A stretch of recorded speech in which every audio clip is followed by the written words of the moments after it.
আমি একটু বাইরে যাচ্ছি। বাহিরে নয়, বল লিজার ওখানে। আপু হাই ভিউয়ার্স, আপনারা সবাই কেমন আছেন? আপনাদের সবাইকে আমার নীলপরি বিনোদন থেকে আরো একবার স্বাগতম। তো ভিউয়ার্স, আমি আপনাদেরকে আজকে দেখাবো আমাদের চিত্রনায়ক, 90 দশকের চিত্রনায়ক নায়ক জসিম এর ঢাকার উত্তরার বাড়ি। তিনি এখানে অনেক দিন বসবাস করেছেন এই বাড়িটিতে। তো চলুন ভিউয়ার্স, দেরি না করে আমরা ভিডিওটি দেখি। তো ভিউয়ার্স, আমরা আপনাদেরকে আজকে নিয়ে আসলাম ঢাকা উত্তরার চিত্রনায়ক জসিম ভাইয়ার উত্তরা সে বাড়িটিতে, যেটি তিনি যখন অনেক জনপ্রিয়তার তুঙ্গে ছিলেন তখন এই বাড়িটি তিনি করেছিলেন। তার স্বপ্নের একটা বাড়ি ছিল এটা। আর এখানেই তিনি তার 3 ছেলে মেয়ে আর তার ওয়াইফকে নিয়ে এখানে থাকতেন আমাদের চিত্রনায়ক জসিম ভাইয়া। এখানে তার অনেক স্মৃতি আছে এই বাড়িটির ভিতরে। তো আমরা এখন বাড়িটির দিকে যাচ্ছি।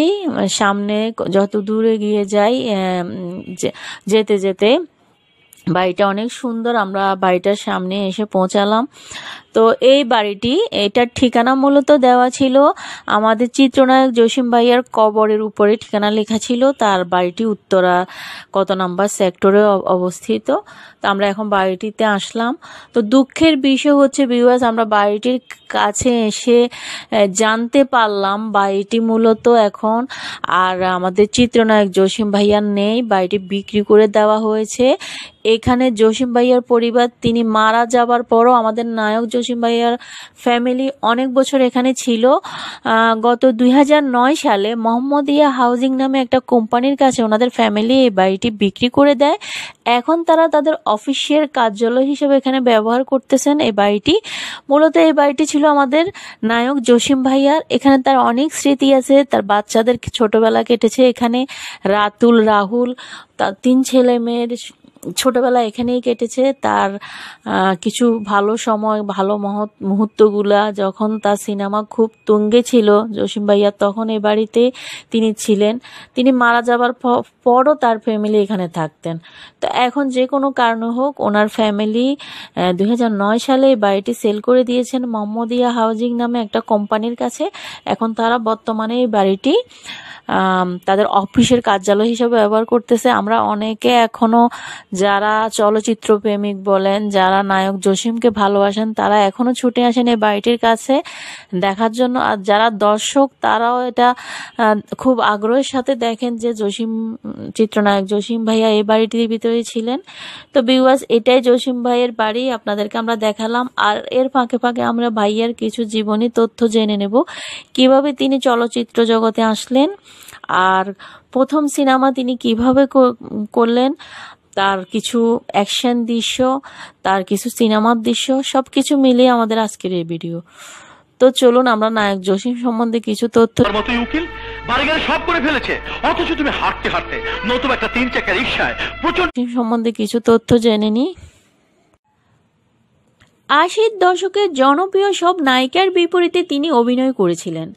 জসিমের অভিনীত উল্লেখযোগ্য ছবিগুলোর মধ্যে রয়েছে রংবাজ, তুফান, জবাব, নাগ, নাগিনী, বাদলা, বারুদ, সুন্দরী, কসাই, লালু মাস্তান, নবাবজাদা, অভিযান, কালিয়া, বাংলার নায়ক, গরিবের ওস্তাদ, ভাই বোন, মেয়েরাও মানুষ, পরিবার, রাজাবাবু, বুকের ধন, স্বামী কেন আসামি, লাল গোলাপি, দাগি, টাইগার, হাবিলদার ও ভালোবাসার গড় ইত্যাদি। এগুলো অধিকাংশ ছবি ছিল সুপারহিট। ব্যক্তিগত জীবনে জসিম প্রথমে বিয়ে করেছিলেন নায়িকা সুচরিতাকে। সবুজ সাথী চলচ্চিত্রে অভিনয়ের মাধ্যমে খলনায়ক থেকে জসিমের নায়ক হওয়া, বেশ ওই চরিত্রে তিনি সফল। এরপর একে একে অভিনয় করেন 2 শতাধিক ছবিতে। 1998 সালের দিকে এই দিনে মস্তিষ্কের রক্তক্ষরণ হয়ে নাফরাত দেশে চলে যান এই অভিনেতা। বাংলাদেশের চলচ্চিত্র ইতিহাসে অন্যতম সফল ও জনপ্রিয় নায়ক জসিম। খলনায়ক হিসাবে রূপালী ভুবনে যাত্রা শুরু করলেও নায়ক হিসাবে সাফল্যের আকাশ ছুঁয়েছেন। সামাজিক, রোমান্টিক কিংবা অ্যাকশন সব ধরনের ছবিতেই তিনি অভিনয় করে সফল হয়েছিলেন। 80 দশকে তিনি দাপটের সঙ্গে ঢাকা ইন্ডাস্ট্রিতে কাঁপিয়েছেন। উপহার দিয়েছেন অনেক সুপারহিট ছবি। কিংবদন্তি এই নায়কের 19তম প্রণয় দিবস রোববার 8 অক্টোবর। 1972 সালে জসিম প্রয়াত জহিরুল হকের মাধ্যমে চলচ্চিত্রে আসেন। তার ক্যারিয়ার শুরু হয়েছিল খলনায়ক হিসাবে, পরে নায়ক হিসাবে প্রতিষ্ঠা পান। জসিম একজন বীর মুক্তিযোদ্ধা। তিনি 1971 সালে স্বাধীনতা যুদ্ধের 2 নম্বর সেক্টরে মেজর হায়দারের নেতৃত্বে পাকিস্তানি হানাদার বাহিনীর বিরুদ্ধে লড়াই করেছিলেন। 1977 সালে দেওয়ান নজরুলের দুশ্মন ছবির মাধ্যমে জসিম আলোড়ন তোলেন। সেটি ছিল সারা জাগানো একটা ছবি, শোলের রিমেক্স। 70 দশকের শেষের দিকে যে মিন্টু নির্মাণ করেছিলেন মিন্টু আমার নাম, সুপার ডুপার হিট হয়েছিল ছবিটি। এই চিত্রনাট্য লিখেছিলেন ছোটকু আহমেদ। সংশ্লিষ্ট জনের মতে জনি মেরা নাম এর বাংলাকরণ খুব খারাপ হয়নি, 2-1 জায়গায় কেবল টাল খেয়েছিল। ছোটকু আহমেদের কাছে জানতে চেয়েছিলাম কি অস্ত্র ব্যবহার হয়েছিল ছবিটিতে। তিনি রিভলভার, বন্দুক ও স্টেন গানের কথা মনে করতে পারলেন। জানতে চাইলাম কোথায় তখন অস্ত্র মিলত। তিনি বললেন নূরের কথা। নূর এগুলা তৈরি করতো কি দিয়ে? ছোটকু আহমেদ বললেন প্রথমে মাটি দিয়ে তৈরি করে কিছু অস্ত্র রাখা হতো, তারপর সেগুলোর উপর রং দিয়ে আসলের মতো দেখানোর চেষ্টা ছিল। পরের দিকে কাঠ, লোহা, স্টিলের পাত ব্যবহার করা হয়েছে। এফআই মানিক যোগ করেন, জসিম অ্যাকশনে আসার পর সিঙ্গাপুর থেকে কিছু অস্ত্র আনিয়েছিলেন। সেগুলো আমরা অবাক হয়ে দেখছিলাম, কারণ সেগুলো দেখতে একদম আসলের মতোই ছিল। দেশের প্রথম ফাইটিং টিম গড়ে উঠেছিল জসিমের নেতৃত্বে। নাম ছিল জেমস। 4 জন। এখন তোর পাওনা আমি মিটিয়ে দেব, আমাকে আমার কাজ করতে দে। এনামুল করিম, আমান ও মাহবুব খান, এই গুরু রুহুল আমিন, এই 3 জনে গঠন করেছিল জেমস। ঢাকায় অ্যাকশন ছবির যৌবনকাল হলো 80-র দশক। দেশ স্বাধীন হবার আগে ও পরে গ্রামীণ পটভূমির ছবি অনেক নির্মিত হয়েছে। তারপর হয়েছে ফোক ফ্যান্টাসি, তারপর রাজা বাদশাহ ছবি। এসব দেখতে দেখতে দর্শক বিরক্ত হয়ে গিয়েছিল। তাদের কাছে ওসব ছবি তখন পানসে। তাই 80-র দশকে একের পর এক অ্যাকশন ছবি নির্মিত হতে থাকলে প্রায় সবই সুপারহিট হয়। 1977 সালে দেওয়ান নজরুলের দুশ্মন ছবির মাধ্যমে জসিম আলোড়ন তোলেন। সেটি ছিল সারা জাগানো হিন্দি ছবি শোলের রিমেক্স। সেখানে গাব্বারের চরিত্র করেছিলেন জসিম। খোদ শোলে ছবির নামকরা চরিত্র গাব্বার সিং এর চরিত্রটি করায় ভারতীয় খলনায়ক আমজাদ খান পর্যন্ত জসিমের ভূয়সী প্রশংসা করেছিলেন।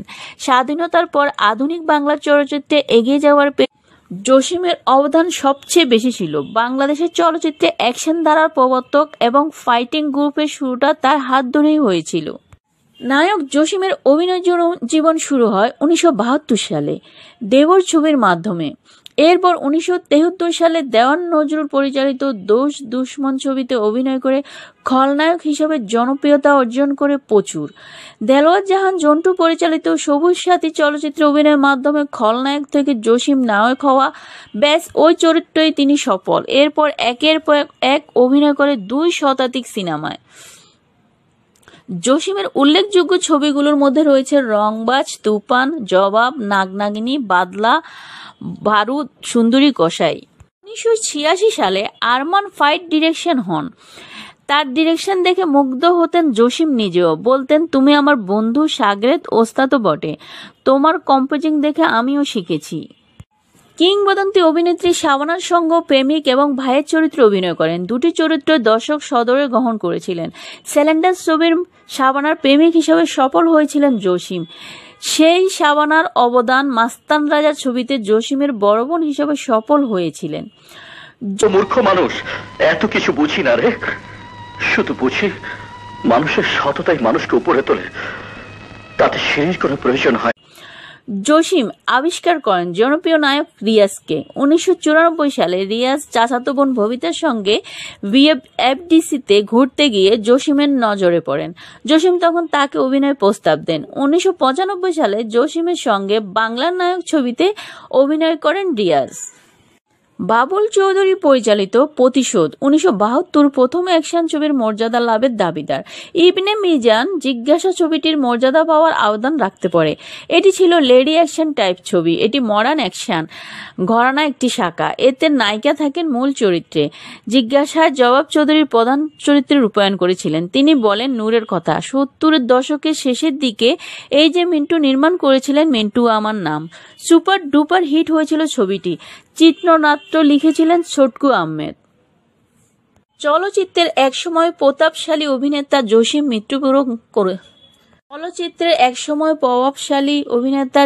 মৃত্যুবরণ করেছেন। প্রায় 2 দশক হতে চলল। এই সময় তার স্ত্রী সন্তান কেমন আছে তা অনেকটা অজানা। 1998 সালে 8 অক্টোবর মস্তিষ্কের রক্তক্ষরণজনিত কারণে মৃত্যুবরণ করেছিলেন জসিম। তার আসল নাম আব্দুল খায়ের জসিম উদ্দিন। জন্ম 1950 সালের 14 অক্টোবর ঢাকার কেরানীগঞ্জের বক্সনগর গ্রামে। 1971 সালে মুক্তিযুদ্ধে অংশ নিয়ে ঢাকায় জন্ম নেওয়া জসিম 1972 সালে দেবর ছবির মাধ্যমে তার চলচ্চিত্রে পা রাখা। জসিমের 3 ছেলে, রাতুল, রাহুল, সামি, যার মধ্যে রাতুল ও সামি ওডেন ব্যান্ডের বেজিস্ট ও ড্রামার, রাহুল ব্যান্ডের গিটারিস্ট আর সামি ব্যান্ডের ড্রামার। জসিমের প্রথম স্ত্রী ছিলেন চিত্রনায়িকা সুচরিতা। পরে নায়ককে বিয়ে করে ঢাকার সাবেক চলচ্চিত্রের নায়িকা পূর্ণিমা সেন গুপ্তর মেয়ে নাসরিনকে। টাকা তোমার পুরস্কার। মাফ করবেন স্যার, আমি যা করেছি এটা আমার কর্তব্য ছিল। এই পুরস্কার নেবার আশায়। জসিমের 3 ছেলে, রাতুল, রাহুল, সামি, যাদের মধ্যে রাতুল ও সামি ওডেন ব্যান্ড বেজিস্ট ও ড্রামার, রাহুল ব্যান্ডের গিটারিস্ট আর সামি ব্যান্ডের ড্রামার।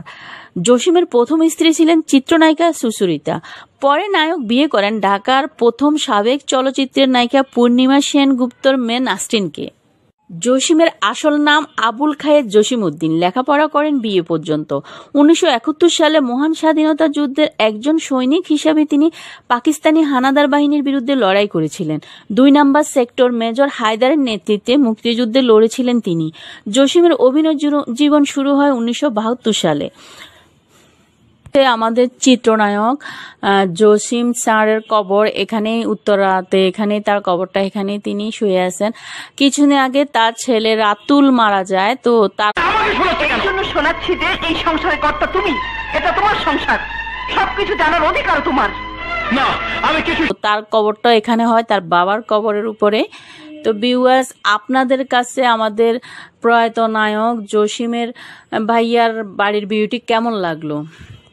80 দশকের নায়ক জসিমের উত্তরার বাড়িটি আপনার কাছে কেমন লাগলো?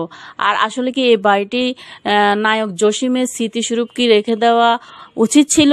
আমার ভিডিওর কমেন্ট বক্সে গিয়ে কমেন্ট করবেন। কিন্তু ভিউয়ার্স, আমার ভিডিও যদি আপনার কাছে ভালো লেগে থাকে প্লিজ আমার চ্যানেলটি সাবস্ক্রাইব করে দেবেন, পাশে থাকা ঘন্টা বাজিয়ে দেবেন যেন আমার নতুন ভিডিও দেওয়া মাত্রই আপনারা পেয়ে যান। আর যারা আমার পুরাতন ভিউয়ার্স অলরেডি আমার চ্যানেলটি সাবস্ক্রাইব করেছেন তাদেরকে অসংখ্য ধন্যবাদ ভিউয়ার্স।